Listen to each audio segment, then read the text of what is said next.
Pak Donald Sitompul, apa kabar Pak? Selamat siang Pak. Welcome di HR Wiki Pak. Siang Ibu. Ya, siang Ibu. Iya, ya. Siang Pak Donald. Ya, Ibu. Terima kasih Pak Donald, udah on time nih. Sama-sama Ibu. Iya, ya.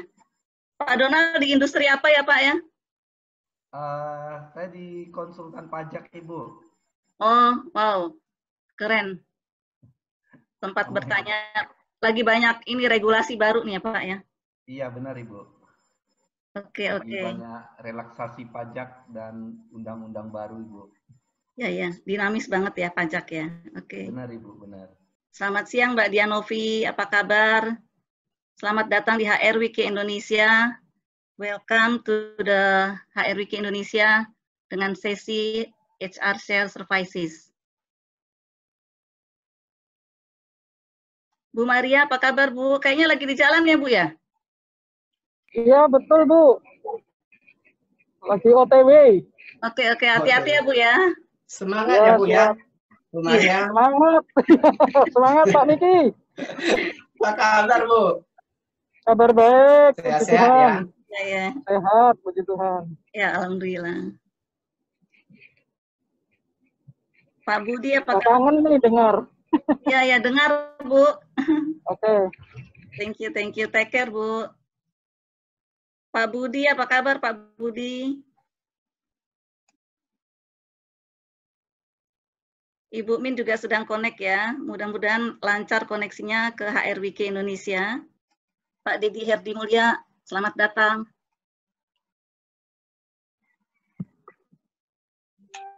Ya Bu. Selamat bergabung.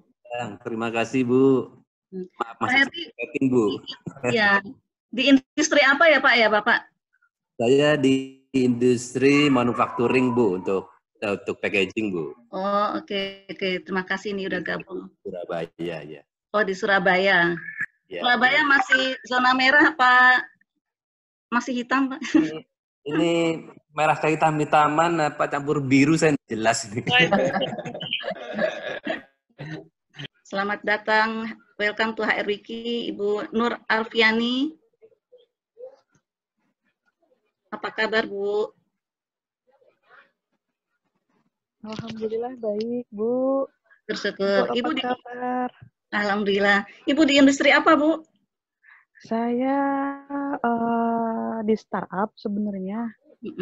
Tuh startup IT Bu Suryani. Oh, lagi naik daun dong. Kebetulan seperti itu. Tapi berarti merekrut banyak Bu? Alhamdulillah kita salah satu startup yang agak stabil, agak stabil. Jadi masih open opportunity untuk teman-teman yang lain juga. Selamat datang Pak Hendrik. Iya Ibu. Apa kabar Pak? Baik Ibu, alhamdulillah. Pak Hendrik itu di industri apa ya Pak ya? Saya di piping Bu. Oke, nggak berdampak dong? Enggak Bu, alhamdulillah. Alhamdulillah, syukur. Di Jakarta atau di? Di Jakarta Bu. Jakarta, oke. Ya. Thank you Pak Hendrik, welcome. Sama-sama Ibu. Dan mulai sambil menunggu teman-teman lainnya, oke? Ya, selamat siang Bapak dan Ibu sekalian, semua peserta relatif sudah masuk.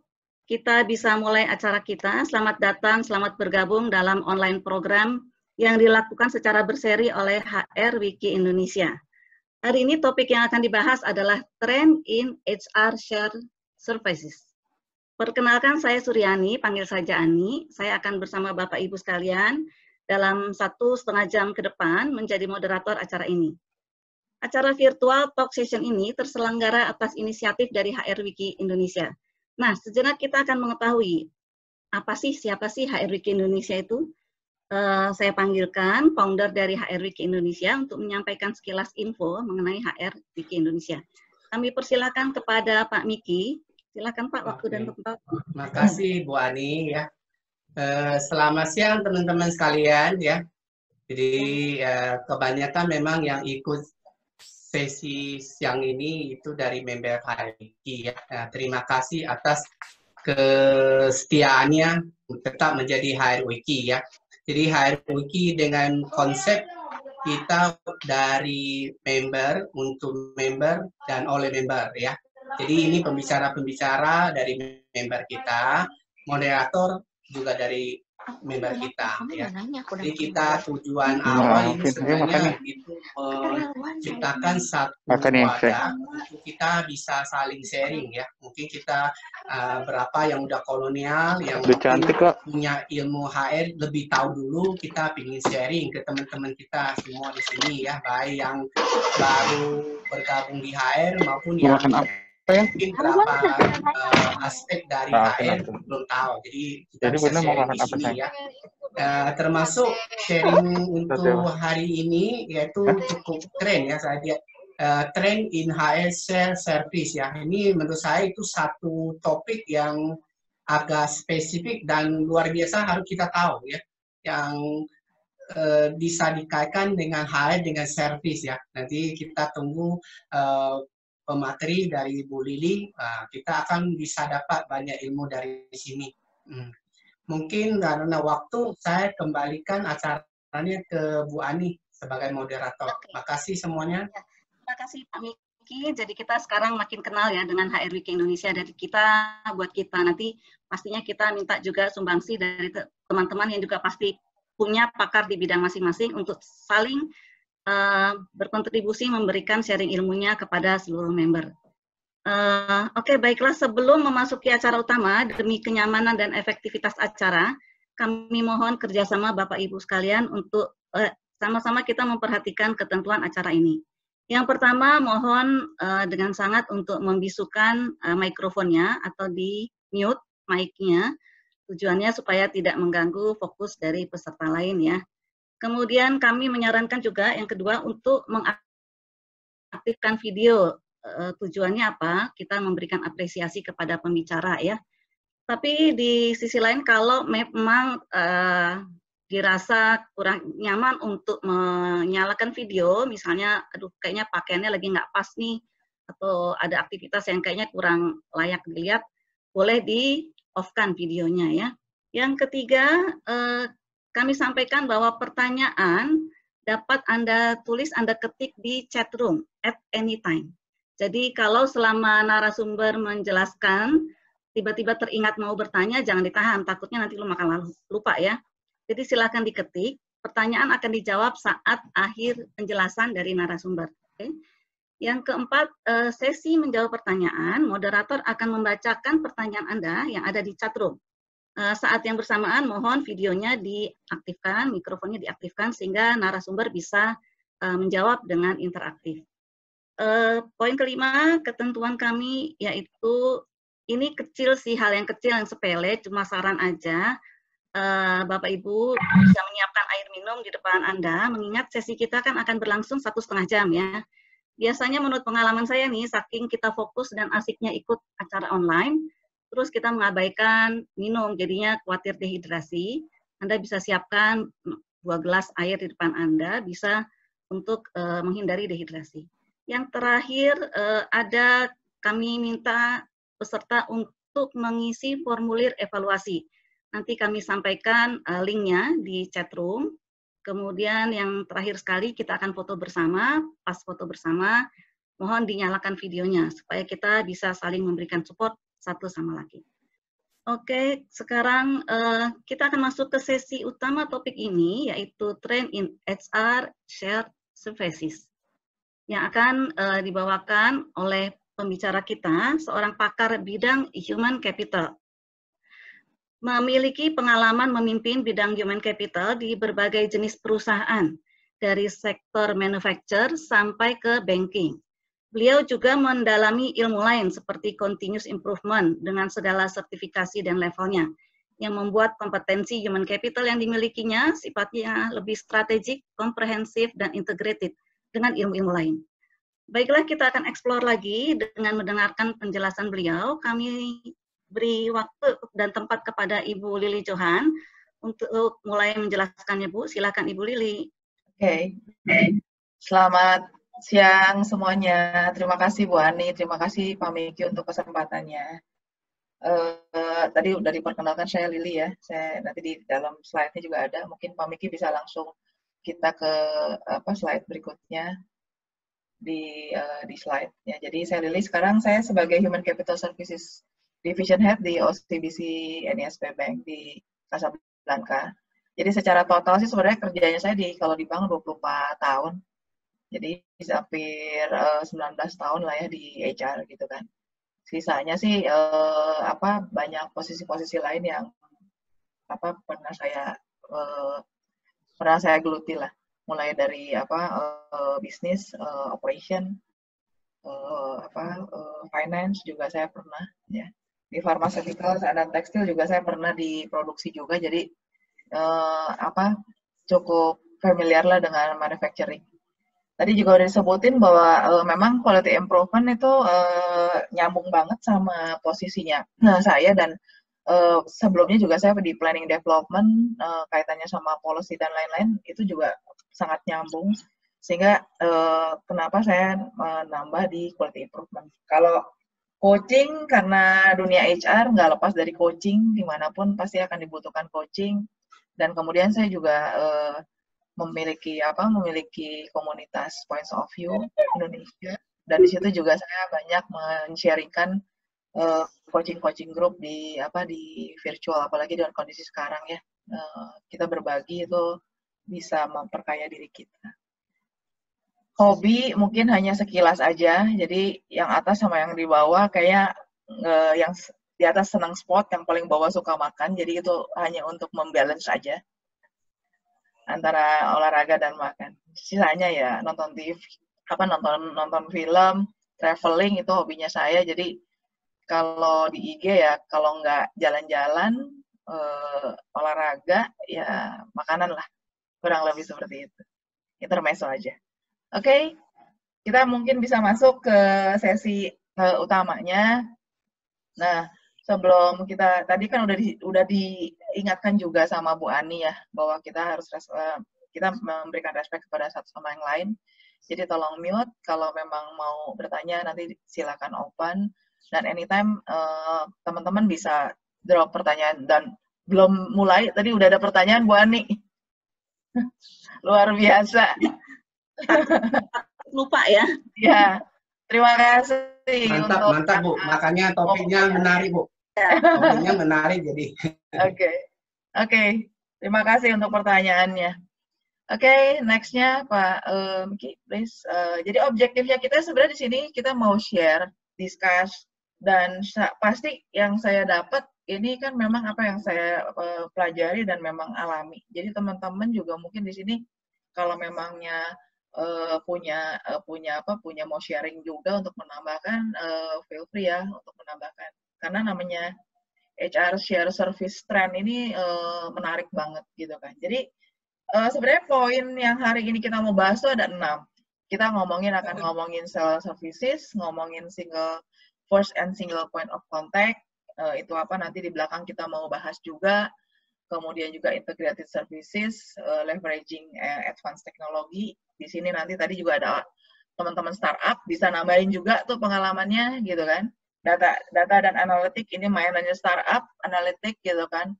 Dan juga run as a business, di mana continuous improvement bisa memberikan kontribusi secara bisnisnya ya. Nah, itu yang mungkin kita akan bahas hari ini. Nah, itu poin-poin besar yang saya juga belajar dari literatur, saya belajar juga dari berbagai macam white paper, dan itu beberapa ada yang memang udah diimplementasiin juga di perusahaan kami, dan ada juga yang kita memang masih berjalan untuk melakukannya. Gitu kan. Nah, tantangan yang dihadapi saat ini tuh ada 4. Yang pertama itu adalah mengenai konsep pemikiran perubahan dari cara kerjanya HR. Cara kerjanya HR kalau dulu tuh kalau membuat bisnis proses selalu melihatnya dari sisi HR.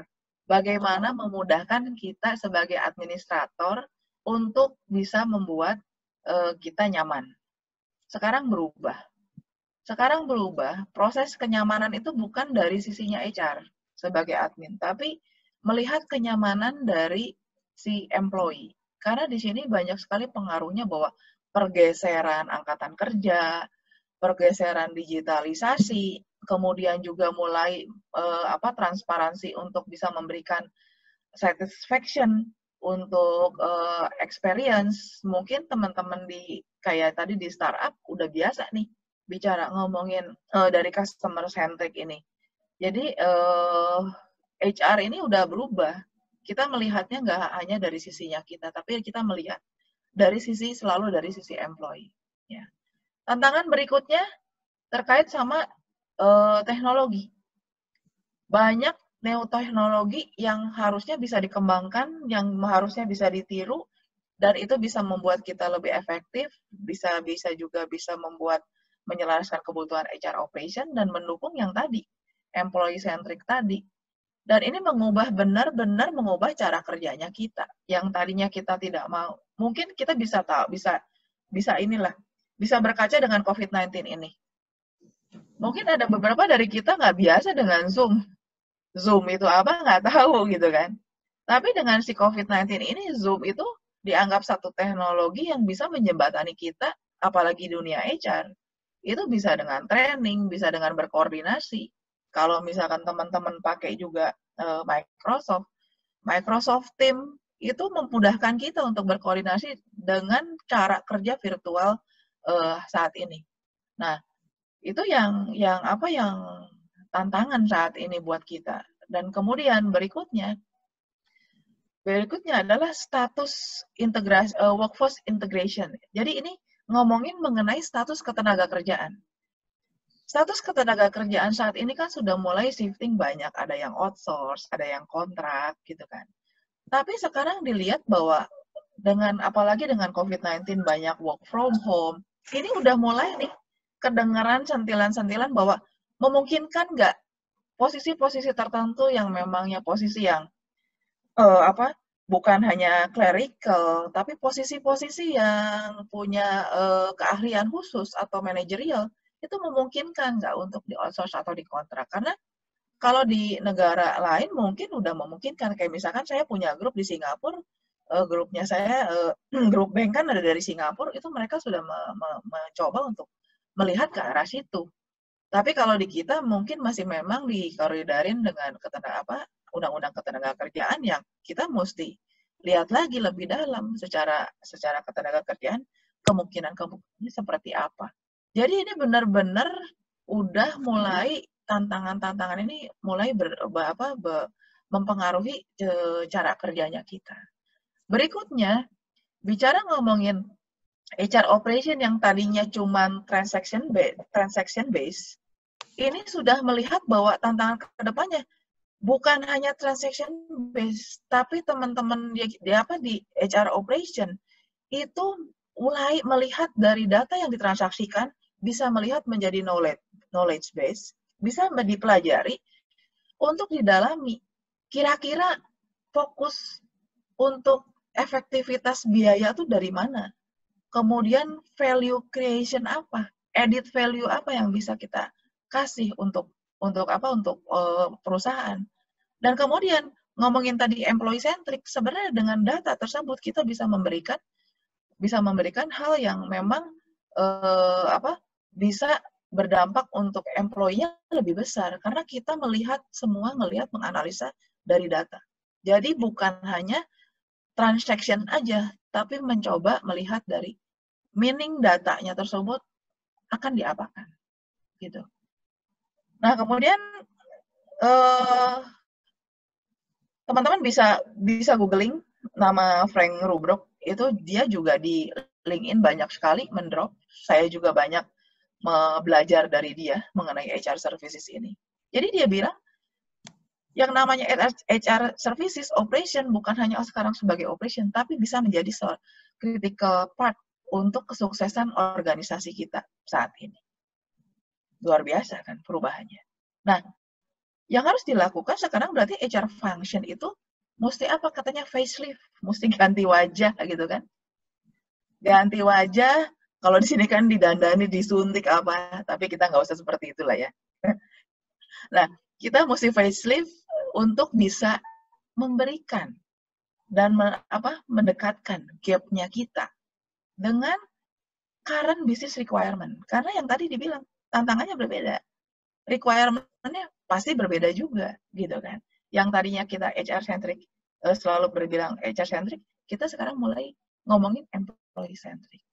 Saya yakin teman-teman di sini juga ada beberapa yang mungkin yang apalagi yang udah multinasional yang pasti sudah melakukan hal ini. Jadi teman-teman nanti diharapkan juga bisa saling menambahkan ya. Nah, yang diharapkan setelah tadi facelift, new face-nya dari HR Share Services itu apa? Benar-benar employee focus. Yang tadinya mungkin orangnya diem aja, cukup orang admin itu mungkin jadi berubah. Responsif. Jadi benar-benar cepat tanggap, kalau bisa mungkin diharapkan oleh employee 7x24 jam 7 hari katanya gitu kan. Nah, itu kan ekspektasi gitu kan. Kita tinggal menjembatani seperti apa. Kemudian cost efektif juga. Jadi bukan hanya cost efisiensi tapi cost efektif. Pada saat kita mau melakukan sesuatu benar-benar biaya itu dikeluarkan untuk output yang maksimal dan tepat guna. Nah, itu yang, jadi jangan diharapkan bahwa jangan sampai ada biaya nobody, kalau dibilangnya tuh. Jadi keluar uang, tapi nggak tahu ini cost center-nya cost center siapa, buat apa. Itu jangan sampai kejadian seperti itu. Dan kemudian, secara konsisten kita sebagai HR services itu tetap service-nya direct to manager sama employee, karena benar-benar mereka yang akan memiliki kebutuhan untuk itu. For the next slide. Jadi kita akan bicara mengenai 6 major trend yang tadi di depan sudah disebutkan bahwa ngomongin sales services.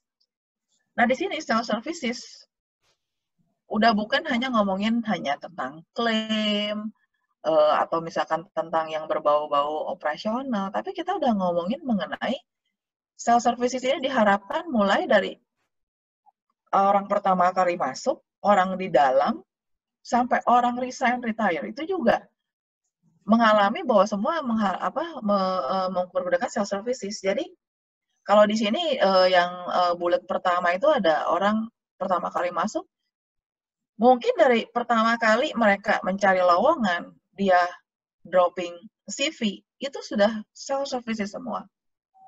Jadi tidak ada lagi intervensi dari misalkan hard copy yang diberikan dan kemudian juga apalagi dengan COVID-19 di tempat kami yang namanya interview itu berjalan. Jadi tadi sempat juga dengan Bu Ani sama Pak Miki sebelum kita mulai ngomongin mengenai rekrutmen di tempatnya kita masih terus berjalan. Jadi itu dilakukan mau nggak mau dengan virtual. Nah, begitu mereka masuk, pada saat mereka berkembang, belajar, development, itu pun sekarang lebih banyak ngomongin virtual. Jadi benar-benar semua mengandalkan semua virtual, mengandalkan self-learning, mana training-training yang mereka butuhkan. HR hanya tinggal kasih sesuai dengan posisinya dan katalog memang yang dibutuhkan oleh mereka. Jadi benar-benar services sesuai dengan kebutuhannya mereka. Demikian juga dengan performance rating. Saya yakin teman-teman di sini juga banyak yang sudah menerapkan performance rating dengan elektronik. Jadi tidak ada lagi yang namanya kertas. Termasuk career development. Career development itu memindahkan orang, merotasikan orang. Udah lagi nggak ngomong paper. Kemudian mencari karir, udah melihatnya dari data, bahwa kecocokan dari orang ini seperti apa.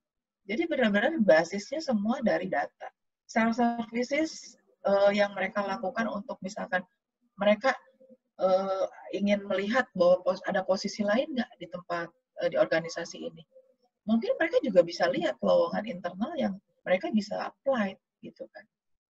Demikian juga pada saat mereka ngomongin personal development, di mana misalkan mereka mau mengaktualisasi diri, mereka mau melakukan sharing seperti ini, atau mereka mau posting keahlian-keahlian mereka itu bisa dengan self services tinggal dropping aja. Nah, itu benar-benar powerful. Yang namanya self service benar-benar semua employee diberikan kesempatan untuk benar-benar mengempower dirinya dia dan melakukan berdasarkan kebutuhannya dia kapanpun. Ya. Demikian juga orang retire atau orang resign. Itu sekarang udah trennya udah ya masukin surat resign, walaupun kita tetap, kalau di tempatnya saya masih tetap pakai surat resign di submit, tapi tetap di attach gitu kan.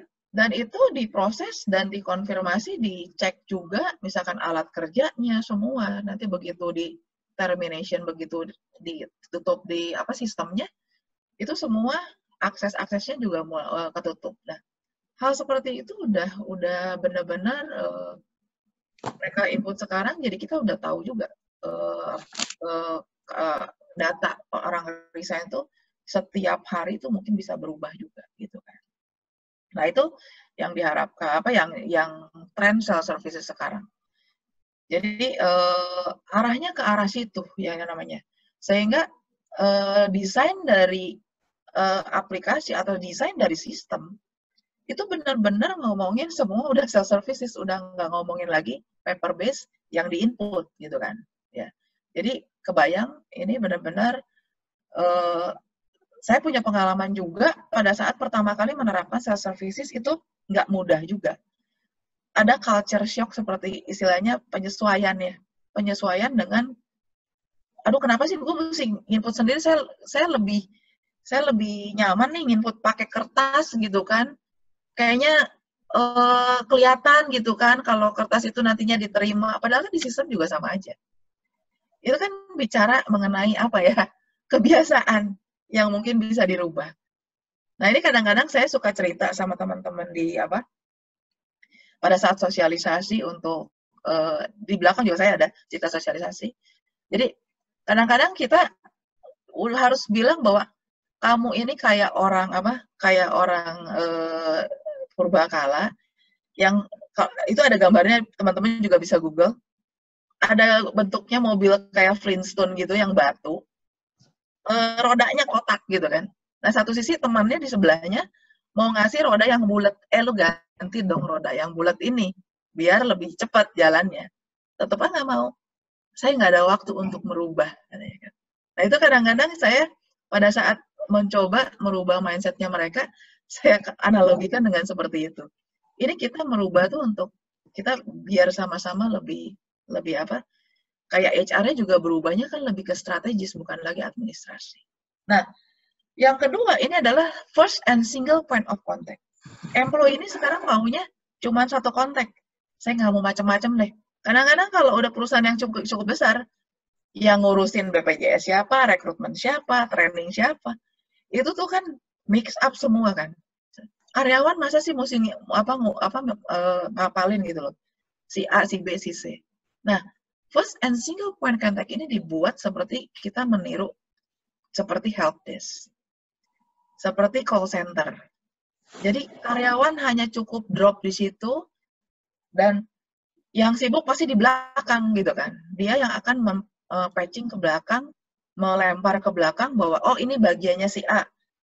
Nah, ini juga di first and single point of contact ini juga dirubah nih mindsetnya.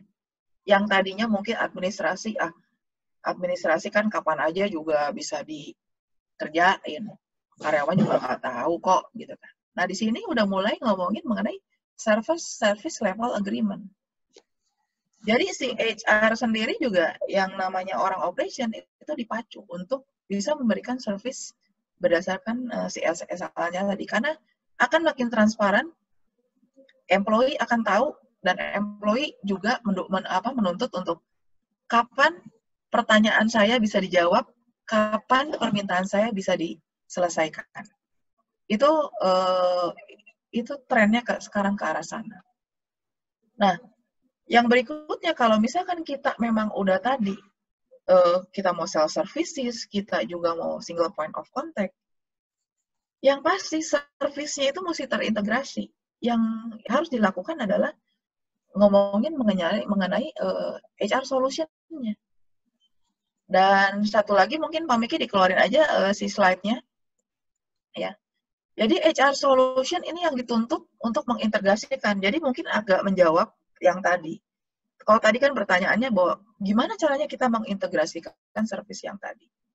Nah, itu PR yang nggak mudah juga.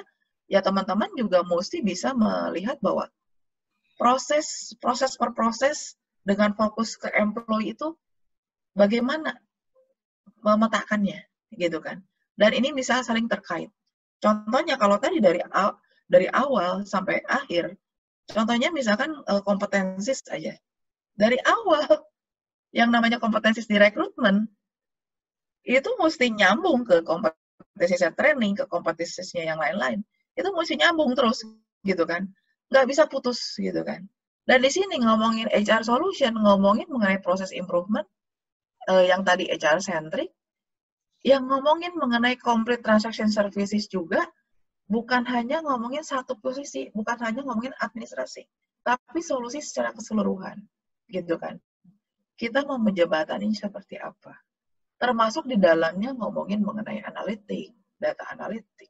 Nanti di belakang juga ada ngomongin data analitik. Jadi, benar-benar ngomongin complete scope of transaction.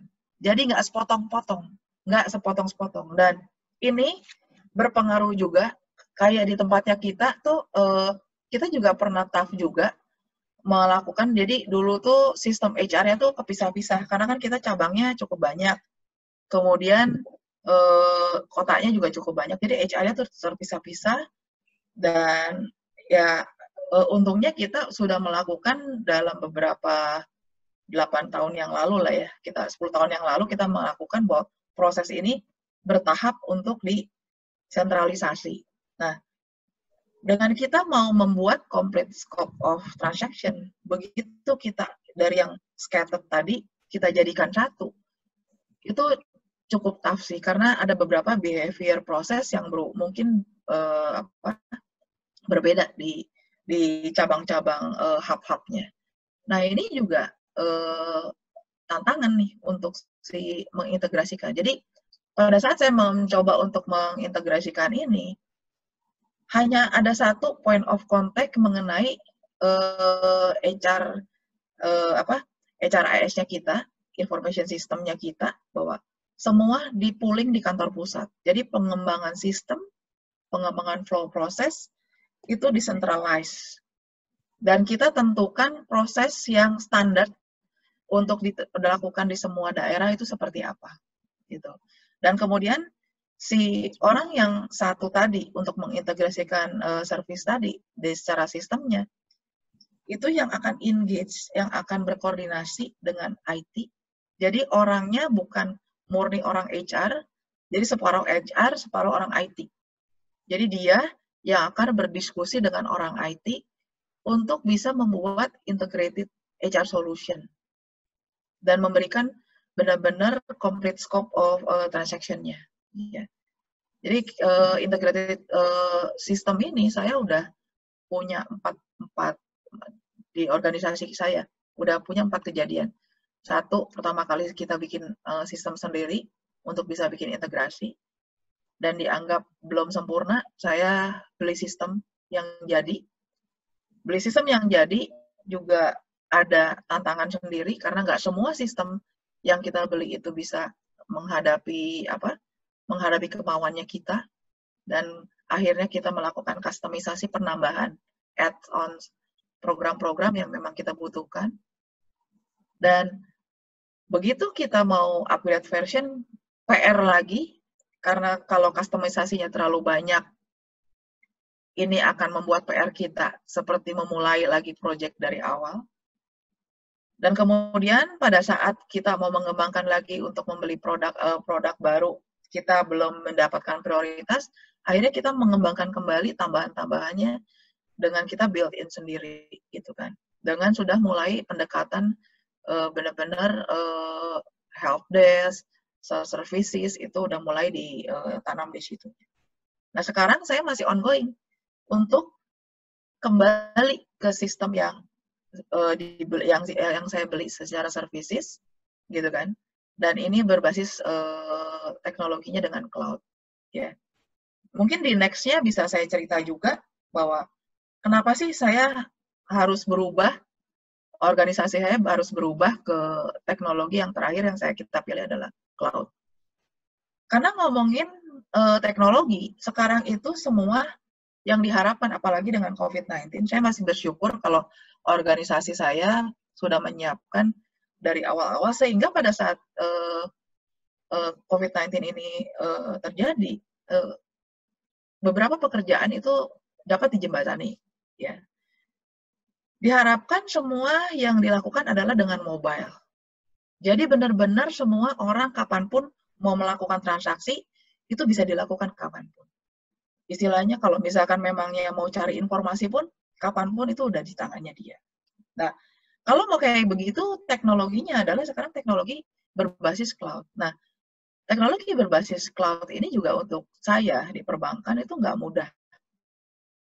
Jadi saya juga untuk bisa mempergunakan HR solution dengan cloud, saya mesti minta persetujuan dari otoritas jasa perbankan, jasa keuangan gitu kan. Bahwa boleh nggak? Dan alhamdulillah disetujuin dan kita bisa pakai dengan teknologi cloud. Nah, dengan teknologi cloud, semua yang namanya kertas udah mulai berkurang nih. Udah mulai semua pakai e-file. Kemudian teknologi QR code juga pernah saya adopt untuk apa? Untuk feedback form, untuk absen,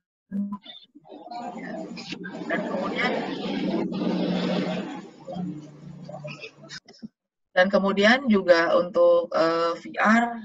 Kalau saya belum melakukan ya VR, biasanya VR dilakukan mungkin untuk experience kayak training atau mungkin kalau di manufacturing biasanya saya lihat juga ada yang untuk simulasi ya. Nah, kemudian kan sosial media. Nah, kami juga mempergunakan sosial media sebenarnya untuk satu, membuat branding kami jadi bisa memperkenalkan apa yang terjadi di dalam organisasi kami kepada pihak lain. Yang kedua, memberikan kesempatan karyawan untuk mengaktualisasi diri. Jadi kita punya namanya IG dengan tulisan peoples at OCBC-NISP, teman-teman yang bukan karyawan pun bisa melihat, jadi ada kegiatan-kegiatan. Jadi itu adalah tools untuk dibuat untuk engagement dan untuk bisa brandingnya kita. Dan kemudian juga pengembangan seperti voice recognition, ya udah pakai biometrik, itu sekarang trennya udah ke arah situ. Kalau di kantor-kantor yang udah multinasional pasti udah mempergunakan face recognition pada saat pertama kali mereka masuk ke kantor juga itu sudah dipergunakan. Jadi saya juga pernah datang ke kantornya LinkedIn di Singapura juga udah mereka mempergunakan seperti itu ya. Bisa di ini. Nah, ini juga teknologi yang kita mau lakukan, mau adopt di perusahaan kami untuk di dua tahun kemudian karena kita mau ada pengembangan kantor baru di tempat yang berbeda. Nah, leveraging new teknologi ini bisa mempermudah semua pekerjaannya kita sebagai seorang HR operation dan yang tadi bisa menjawab semua tantangan tadi. Ngomongin mengenai HR centric, ngomongin mengenai digitalisasi, kita nggak ketinggalan gitu kan. Karena di sini pada saat kita udah ngomongin teknologi, begitu banyak hal yang kita bisa lakukan. Yang tadinya mungkin untuk ngomongin cost efektif, itu juga akhirnya bisa lebih tepat guna gitu. Nah, berikutnya untuk slide berikutnya, Pak Miki boleh diganti. Nah, yang tadi saya bilang bahwa yang namanya data itu udah ngomongin nggak transactional base, ngomongin mengenai knowledge base. Jadi ngomongin data, ini data yang bisa diekstrak bukan hanya jadi report, tapi data yang diekstrak jadi laporan yang bisa dianalisa dan bisa memberikan kontribusi dan added value, sehingga bisa menimbulkan critical business decision yang untuk employee juga ini luar biasa gitu kan. Nah, untuk bisa membuat analisa yang pasti data kotor itu PR banget deh. Jadi benar-benar harus bisa mengstandarisasi data itu mau dibikinnya kayak apa yang mau diekstrak, dan data dari mana. Dan dari situ, dari transaksi-transaksi itu bisa memberikan apa ya?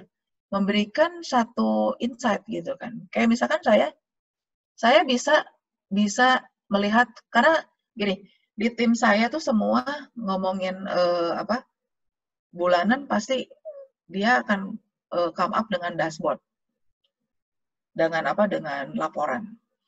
Dari laporan itu, data itu bisa bicara, dan tim yang tadinya admin itu diberikan training untuk pembelajaran, dan mereka bisa present dengan data laporan transaksi mereka, menceritakan unit kerjanya mereka, misalkan apakah bisa memenuhi SLA, apakah ada kendala, dan kemudian membuat curiosity dari mereka untuk mencari tahu lebih banyak. Dan jadi data yang mereka input itu, atau data yang mereka lihat itu, nggak hanya sekedar data, tapi mereka tahu isinya tuh apa. Jadi nggak sekedar hanya kayak robot, cuma nginput, ya udah, selesai gitu kan.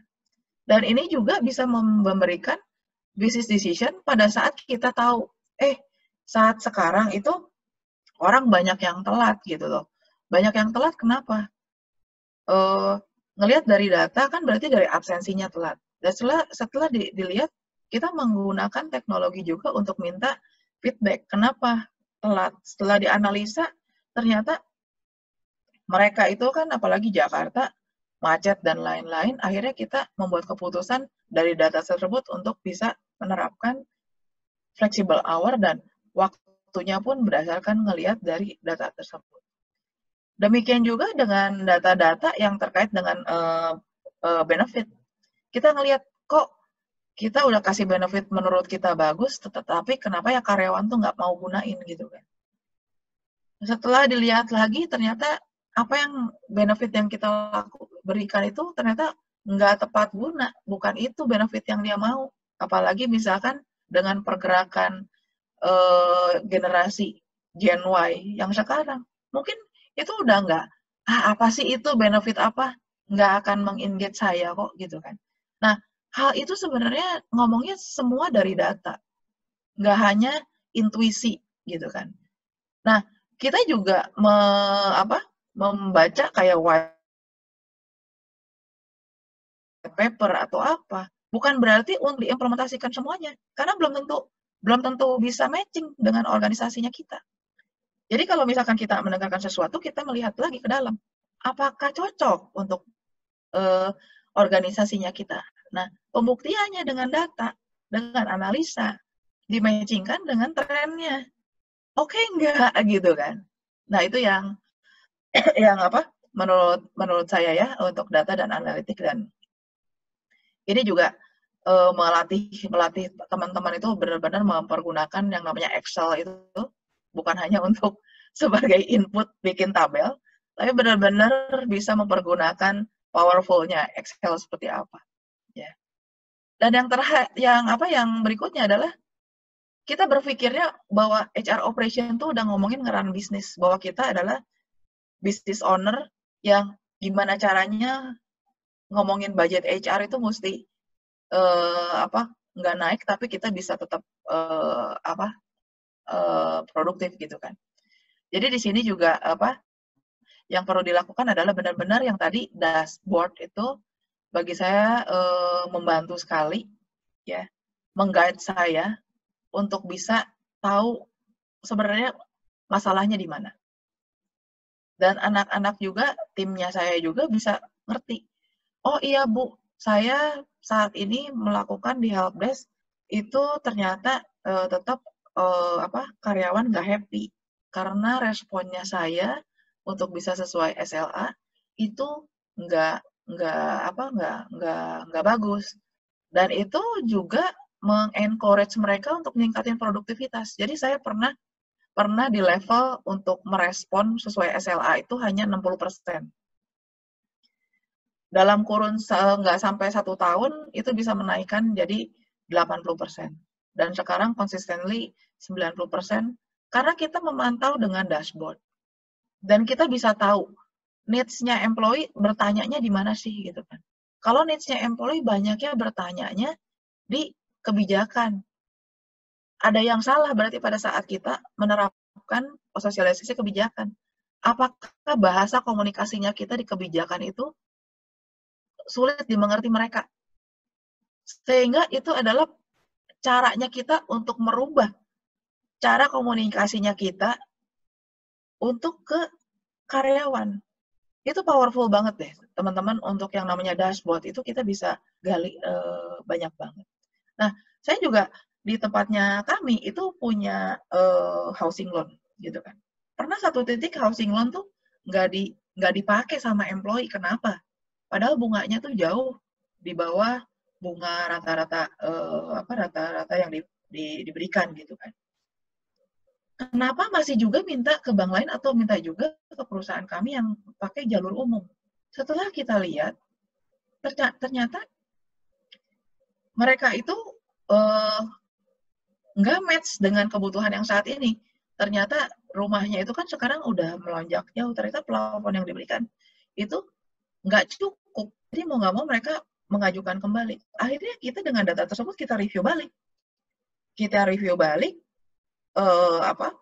Kebijakannya kita memungkinkan nggak untuk dinaikkan plafonnya, memungkinkan untuk di-revise. Termasuk proses gitu kan. Ada juga yang merasa bahwa prosesnya jelimet, saya males untuk ngajuin. Karena kalau dimajuin di umum, itu sudah paperless, udah tinggal input, nggak banyak ditanya, ngasih dokumen, itu selesai. Kalau dengan HR, ribet gitu kan. Nah, itu merubah prosesnya kita dan memperbaiki prosesnya kita. Jadi benar-benar yang namanya kita as HR share service atau operation udah ngomongin bisnis gitu, udah ngomongin bahwa bagaimana kita bisa membuat pekerjaan kita efektif, employee kita engage, employee kita bisa di-serve dengan baik sesuai dengan keinginannya mereka. Nah, termasuk yang namanya employee satisfaction, monitoring. Karyawan pertama masuk pun kita menilai servisnya kita pada saat mengentertain mereka, pada saat jadi pertama kali karyawan masuk, itu gimana prosesnya? Ngeselin atau enggak? Gitu kan. Rekrutmen gimana? Gitu kan. Nah, itu tuh feedback buat kita bahwa bukan berarti kita mengentertain semua kemauan calon employee, tapi kita melihat bahwa caranya kita yang ini tuh udah nggak sesuai. Kebutuhannya seperti ini. Karena itu juga kan yang namanya data itu kita mesti olah dan kita mesti punya justifikasi bahwa gimana sih kita bisa memperbaiki gitu kan. Nah, berikutnya adalah continuous improvement. Dengan dashboard tadi, kita bisa men-challenge timnya kita untuk melakukan improvement. Karena sebenarnya yang paling tahu kan mereka. Yang paling tahu mereka. Kita hanya meng-guide gitu kan. Kita melihat dari yang memang ada masalah dari dashboard itu, kira-kira apa sih, proses apa sih yang nggak sesuai, proses apa sih yang harusnya nggak seperti itu, gitu kan, atau berulang. Nah, itu saya mencoba, di organisasi saya menerapkannya dengan namanya lean process.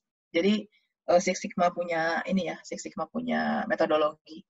Di sini sih saya ini sedikit ulas sedikit. Jadi dengan metode Lean Six Sigma itu ada 7 ways gitu kan.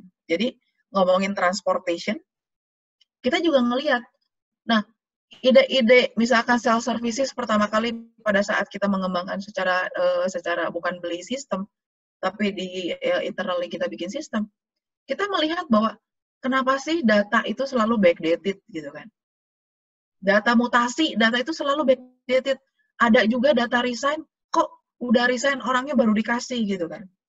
Ternyata ada transportation documentation. Mesti persetujuan, kemudian dari kota mana dilempar lagi. Kalau satu kota aja, untuk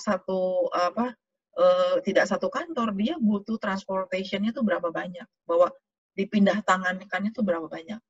Nah, ini yang mencoba akhirnya dieliminasi bahwa ini bisa diotomasi. Harusnya juga ngomong lagi transportation, apalagi sudah ngomongin dengan mobile. Kapanpun dia bisa tahu. Dia nginput hari itu menit itu juga, si manajer bisa tahu bahwa akan resign atau apa. Dan responnya kita untuk bisa menahan dia untuk tidak resign atau apapun, jadi nggak terlambat gitu kan. Nah, kemudian ngomongin inventory itu jangan sampai nih karyawan baru masuk ternyata belum siap apa-apanya gitu kan, apa laptopnya atau apanya. Nah, ini juga kita ngelihat bahwa komplain-komplain dari karyawan baru itu juga kita lihat. Saya atau misalkan dari manajernya, saya merekrut anak buah saya dengan harga segitu seminggu nggak bisa kerja karena nggak ada laptop, gitu kan. Nah, kita lihat apa yang salah. Apakah memang inventory-nya dari penyediaan laptop itu nggak pas atau seperti apa? Kalau kita bisa mengeliminasi itu dan kita bisa memperbaiki, jadinya juga inventory kita nggak kebanyakan dan juga nggak short gitu kan. Nah, saya yakin yang manufacturing pasti nggak sangat familiar dengan ini gitu kan. Kemudian motion juga bicara mengenai layout tempat duduk juga itu berpengaruh.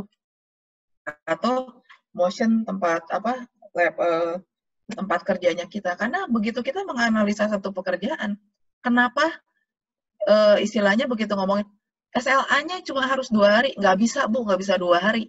Kenapa nggak bisa 2 hari? Begitu dipetakan ternyata ada motion, ada yang mendelay mereka karena mereka misalkan mesti mengangkat dulu atau misalkan mesti memindahkan dulu dokumennya ke ujung.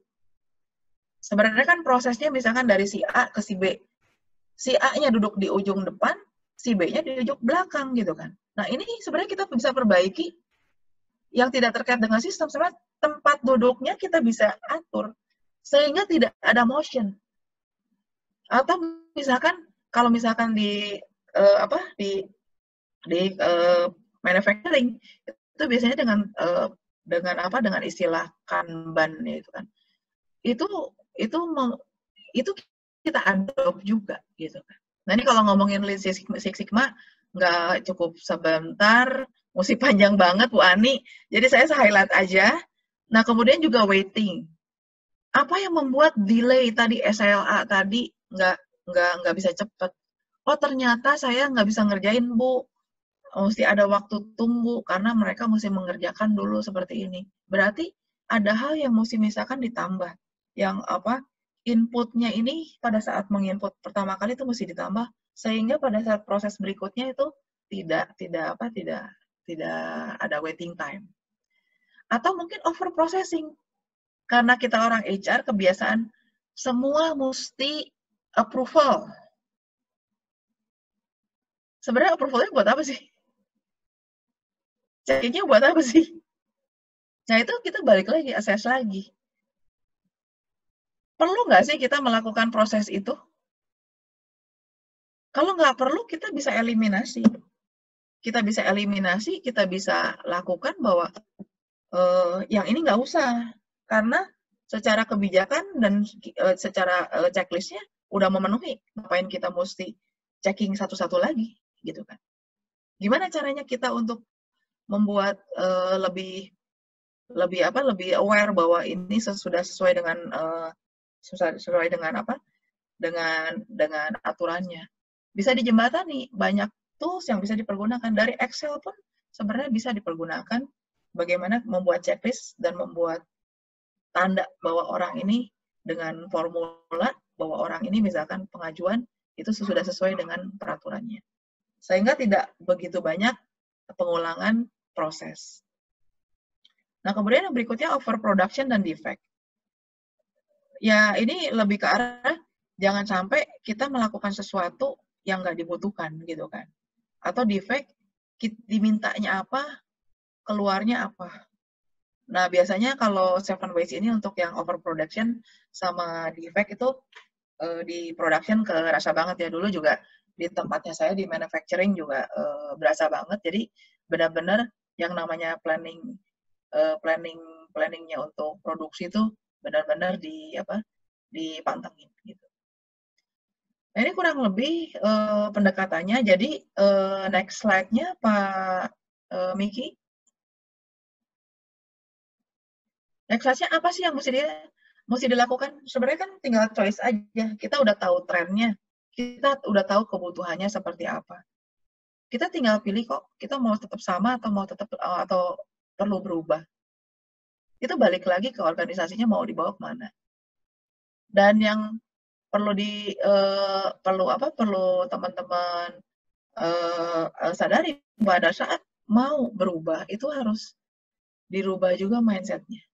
Kita harus growth mindset. Nggak bisa hanya melakukan dengan cara yang sama. Karena hasilnya akan berbeda. Karena tuntutannya pun berbeda. Tinggal kita mau mendesainnya, kita mau ngikutin follow the trend atau enggak.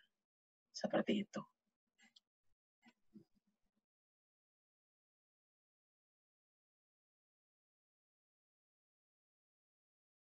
Bapak Ibu sekalian, luar biasa sekali ya ilmu dan pengalaman yang sudah di-share tadi oleh Bu Lili. Mantul, mantap betul ya. Terima kasih, Bu.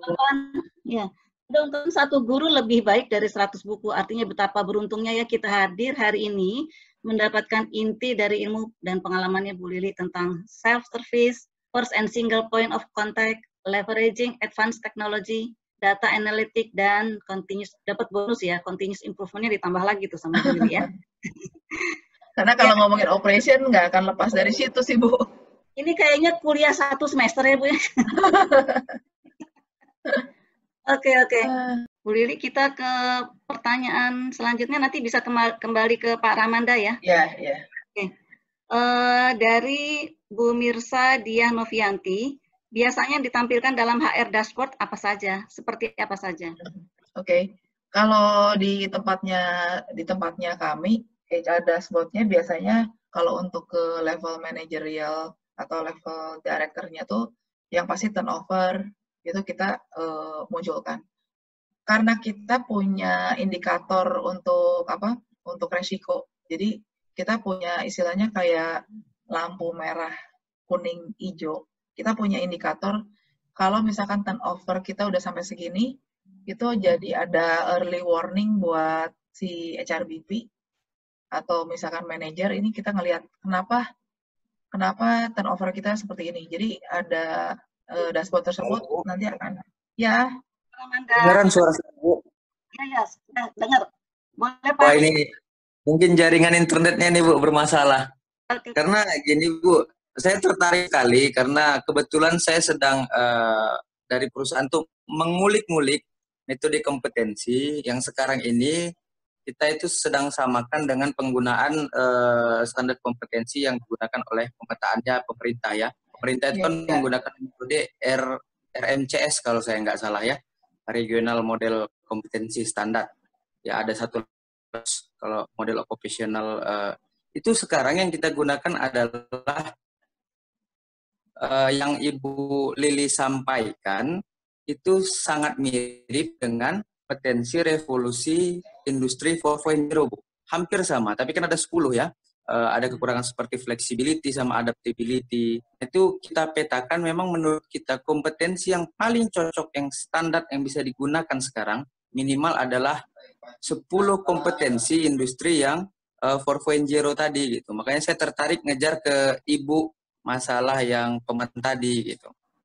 Pemetaan itu sebenarnya Pak gini, 4.0 kan memang ada ya, bukunya juga ada ya, bicara ngomongin pembahasan kompetensi juga ada.